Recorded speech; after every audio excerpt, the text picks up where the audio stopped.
මම මේ කියන කතාව ඉදිරියේදී මම සවිස්තරාත්මකව කියනවා. නමුත් මම ඉඟියක් දීලා තියන්නම්. මොකද මේ වගේ පාප කර්ම කරගන්න එපා. ඇත්තටම ඉදිරියේදී ගොඩාක් විඳවන්න වෙයි. ඉදිරියේදී මේ මහ පොළොව මත උපදින අස්සයෝ ප්‍රමාණය වැඩි වෙනවා. තේරුණාද? ඔයාලා හිතනවා නම් මේ වාහන වැඩි පිරුණු බිල්ඩින් පිරුණු යුගයක් එන්නේ කියලා ෆුඩ් සිටි පිරීලා ඒ යුගයක් නෙවෙයි එන්නේ. වාහන බිහි වෙන්නේ වහල්ලුන්ට වැඩ කරන්න. ඒ කියන්නේ ඔයාලා හිතන්නකො කර්මාන්තයක් ඇතුලේ මිනිස්සු 300 400 මහන්සිලා වැඩ කරනවානේ. උදේ ඇඟ උස්සන් යනවා. නගරයට ගියාට පස්සේ බස් පිරීලා මේ පව ගෙවනවා. ආය රෑ තමයි ගෙදර එන්නේ තරුණයෝ 300 400 වැඩ කරලා. තමන්ගේ බිරිඳගේ මුණ දකින්නේ රෑ, දරුවන්ගේ මුණ දකින්නේ රෑ. මීට අවුරුදු 800කට 900කට කලින් මේ පාරවල කරත්තයක් ගියත් පැයකට වතාවක්. කරත්තය කියන්නේ ඊටාම දුප්පත් එකක් වගේ අපිට දැනෙන්නේ. කරත්තය කියන්නේ ඊටාම දුප්පත් වාහනයක් වගේ නේද අපිට දැනෙන්නේ. වාහනවල අවශ්‍යතාවයක් නේද? ඒකට ප්‍රමුඛත්වයක් මිනිස්සු තුල නැහැ. මිනිස්සුන්ට සිතේ සුවය, සැනසීම, බලය, ජවය ඒවා ගැනයි සැලකිල්ලක් තිබ්බේ. ඇයි කන්න බොන්න ටික හොයාගන්න ඒ වගේ අඩුවක් නැහැ. අද කන්න ටික හොයාගන්නත් ගොඩාක් දුර වැඩ කරන්න ඕන. ඒකේ වහල්ලු බිහි වෙනවා. වාහන එන්නේ පව ගෙවන්න.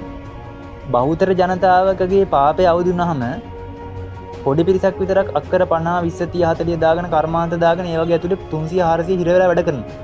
ඒ වගේ යුගයක් ආධ්‍යාත්මික යුගයක් නෙවෙයි. එතකොට එයාලට දුරින් ඉඳලා sannivedanaya කරන ICT එන්නේ. AI තාක්ෂණය උඩට එනකොටම අර කලින් තිබ්බ software engineering, graphic designing ඒ වගේ අර මහා වෘත්තීන් මත රඳා පැවතුනේ ICT කියන මේ මහා දැනුම් සම්භාරය තුළ රඳා පැවතුන මනුස්ස ජීවිත ප්‍රමාණය අඩු වෙනකොට ඔයාලා හිතන්නේ මොකක් වෙනවද කියලා? කර්මය කර්ම විපාක න්‍යාය දන්න මනුස්සයා දන්නවා. කම්මස්ස කතා සම්මාදිට්ඨිය දන්න මනුස්සයා දන්නවා. අනිවාර්යෙන් තුන්වන ලෝක යුද්ධ දැන් ඉන්නයි යන්නේ. තේරුණාද? තුන්වන ලෝක යුද්ධ එන්නයි යන්නේ. දැවැන්ත විනාශයක් වෙනවා.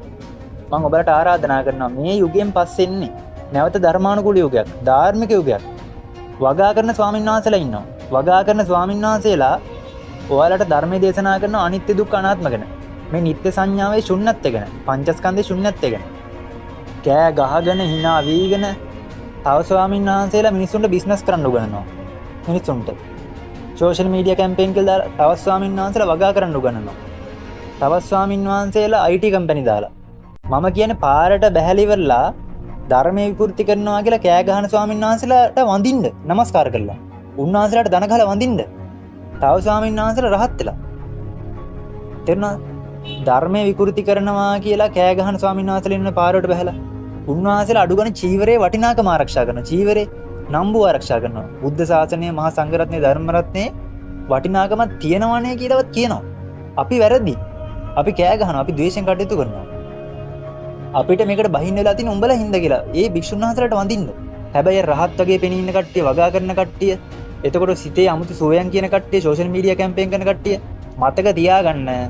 මෙයාලට උදව් කරන කට්ටියට යන්න අපායක් නැහැ. නිර්ගාමී වෙන්න වෙනවා. මම මේ පණිවිඩය දීලා තියන්නේ. දැන් ගොඩාක් දෙනෙක් මම කියනවා දැක්ක ගමේ පන්සලේ හාමුදුරුවන්ට දාන දෙන්න එපා. අනම්මනම් ওই පූජා තියෙනවා අනම්මනම්. එතකොට උන්වහන්සේලා සිතේ සෝය කියන්න කැමති නැහැ. මේක මේ අනිත්‍ය දුක්ඛ අනාත්ම මේ හිතේ ඔක්කොම තියෙන කාර් භාවිතා කරන ගමන් ෆුඩ් සිටි දාන ගමන් වගා කරන ගමන් කරන්න පුළුවන් ඔක්කොම කරන ගමන් සිතේ සුවයක් හොයනවා. හරිද? මම පෙන්නන්නම්කෝ මේ ලෝකයේ සිතේ සුවය කියන කතාව ඔයාලා කන ගමන් කාර් වල යන ගමන් KFC යන ගමන් කරන්න පුළුවන් පෙරියතකම් ඔක්කොම කරන ගමන් අර අනිත්‍ය දුක්ඛ අනාත්ම ස්වභාවය දකින්න බෑ. මේ ලෝකේ ඒකාග්‍රතාව කියලා එකක් තියෙනවා. ඔබ හිතන්නකෝ ඔබට පැය 24 ප්‍රාවටම ඔබ ඕක දැක්කද කියලා? ඒකාග්‍රතාවේ නෑ අමතක වෙනවා ඔබට. සීල සමාධි ප්‍රඥා. ඔය ප්‍රඥා කියන කොටස විතරක් බදා ගන්න එපා. මේ ලෝකේ තියෙන නියාම ධර්ම. තේරුණාද? දැන් අපි අනිත්‍ය සංඥාව කියලා ගත්තොත් එහෙනම් අපේ අම්මා මුලින්ම අපිට කතා කරන්නේ පුතේ බත් කෑවද? මාර ලස්සනයි කටහඬ. ඒ සංඥාව ඊටම සැපයිනේ. එතකොට ওই සංඥාවත් එක්ක අපි ආත්ම සංඥාවෙන් ගත කරනකොට කාලයක් ටික ටික පුතේ බත් කෑවද? එහෙම එනවනේ. පුතේ බත් කෑවද? පුතේ බත් කෑවද? පුතේ බත් පුතේ ආසන්න අම්මට මම බත් දෙන්න වෙනවා. ඒ මට්ටමට එනවනේ. අර ටික ටික ශුන්‍ය වෙනවා ඒක සංඥාව. ඒ නිත්‍ය සංඥාවේ ශුන්‍යත්වය, අනිත්‍ය බව. රූපේ පංචස්කන්ධයෙන්ම. ඒ කතාව මෙතන කියන්න ඕනේ. ඕක දැනගත්තා කියලා ඔය අභ්‍යන්තරේ ඒ කතාව දැනගත්තා කියලා ඔයාලට නිවන් දකින්න බෑ. තේරුණාද? ඔය කතාව ගැන සාකච්ඡා කර කර වගා කරනවා. කාර්වල යන ගමනුත් ඔක දකින්න පුළුවන්. කාර්වල යන ගමන් ඔක දකින්න බෑ. තේරුණාද? වගා කරන ගමන් ඔක දකින්න බෑ අයියේ. ඔය අනුන්ට දුක දෙන එක කරන්නේ. ඔය දිග කතාවක් ඔබ. මේ ලෝකේ තියෙන සීල සමාධි ප්‍රඥා කියලා. දැන් හිතන්න මම ඩක් ගාලා මේ ඔය ස්වාමීන් වහන්සේ කෙනෙක් කියන වෙලාවක ඔය මේ නිත්‍ය සංඥාගෙන සාකච්ඡා කරන ස්වාමීන් වහන්සේ කෙනෙක් දොර මුල්ලෙන් එනලාට විසමුණක් දාලා බෑග් ගාලා බය කරන්න වයියේ. ගැස්සෙනවා කාර් එක කුඩු ගලවන්න තරහ නැද්ද කියලා. නේ ගැස්සෙනවා. මොන නිත්‍ය සංඥාද? ඒකාග්‍රතාව නැහැ. එතකොට මේ මනුස්සයන්ගේ අතපය හොල්ලනකොට දැන් එයාලා කියනවා එ르දි බල නෑලු ඥානයන් නෑලු. එහෙම තිබ්බේ නෑලුනේ. ඒව නැත්තේ මේ මිනිස්සු වගා කරගෙන පිස්සෝගේ හැසිරෙන හින්දානේ. මේ වගේ මනුස්සයන්ට මහ බලයක් ලැබුණොත් මොකද වෙන්නේ? දැන් ඔයයි අම්මයි යනකොට මම බය කරනවා. ඔයගේ අත වදිනවා බය වෙලා අත හොල්ලනකොට. අම්මගේ බඩ හිල්ලලා යෝධ බලයක් තිබ්බනම්. දැන් අත වැදුනට හිල්ලෙන්නේ නෑනේ. ලෝකේ පවත්වාගෙන යන නියම ධර්ම තියෙනවා. තේරෙනවද? අපේ පෙර පුණ්‍ය කර්ම විපාකයන් අවදි වෙන 이르දි බල ඥාන පිහිටන්නේ මේ සීලයත් එක්ක නිවැරදි බව. ස්පීහාට ගහන තැන ඉඳලා ඇහි බෝලේ කරකන තැන ඉඳලා බෙල්ල හරවන තැන ඉඳලා ඇඟිල්ලෙන් ෆෝන් එකේ ලයික් එකක් දාන කලින් බලන්න මොකද මේ වීඩියෝ කියලා. ඇඟිල්ලේ කායෝ සංවරය සාදු ඇඟිලි චලනය. මේ හැම තැනම සංවරත් එතන සීලයේ තියෙන නිවැරදි බව. එතනින් තමයි සමාධිය උපදින්නේ ඒකාග්‍රතාව.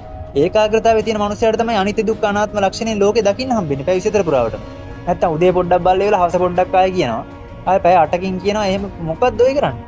අමුතු සිතේසුය. ඔය සිතේසුය අහලා hina වෙලා අනිත් අයට වීඩියෝ කරලා ගමේ පන්සල් ස්වාමීන් වහන්සේලාට දාන දෙන්න එපා කියලා. උන්වහන්සේලාට දාන ලැබෙන්නේ නැත්තේ උන්වහන්සේලා බොරු කියන හින්දා කියලා. ගමේ පන්සලේ ස්වාමීන් වහන්සේලාට වඳින්න ඕනේ දන්නවල තේරුණාද? දන්නවා කෙසෙල්මල. තේරුණාද? ඔය කොළඹ අනම්මන ෆුඩ් සිටි දාගෙන වගා කරගෙන සෝෂල් මීඩියා කැම්පේන් දාන සන්ග්ලාස් දාගෙන මතක තියාගන්න එයාලත් එක්ක ඉන්න පිරිස එයාලත් එක්කම යනවා නිරයට. තේරුණාද? තව ගොඩාක් දෙනෙක් අස්සය වෙලා උපදිනවා. තව ගොඩාක් දෙනෙක් අලියත් වෙලා උපදිනවා. දැන් මේ ඉන්න අස්සයන්ට වගේ 100 ගුණයක් උපදින්න පටන් ගන්නවා. ධර්මානුකූල යුගයක් එන්නේ, ධාර්මික යුගයක් එන්නේ. මේ අවුරුදු 7 ඇතුළත දැවැන්ත විනාශයක් එනවා. ඇමරිකාව, ජර්මනිය, ප්‍රංශය, එංගලන්තය අපනයන ක්‍රියාවලිය මේනොට තස්තරලා යන්නේ. ඉන්දියාවේ, චීනයේ ලොකු වෙනවා. ඒ කියන්නේ අනිවාර්යෙන් තුන්වන ලෝක යුද්ධයට පසුබිම. ආය ඕක අනිත් පැත්ත හරවන්න බෑ. මේක හොඳට ලියලා තියාගන්න, මතක තියාගන්න. මම පණිවිඩයක් දුන්නේ. මේ ස්වාමීන් වහන්සේලාගෙන් බැහැර වෙන්න. නැත්නම් ඔබ මොන જાතියේද මොන ආගමේද ඒව අදාළ නැහැ සබහාදාමට. තේරුණාද? වෙන්න ඕනේ වැඩේ වෙනවා.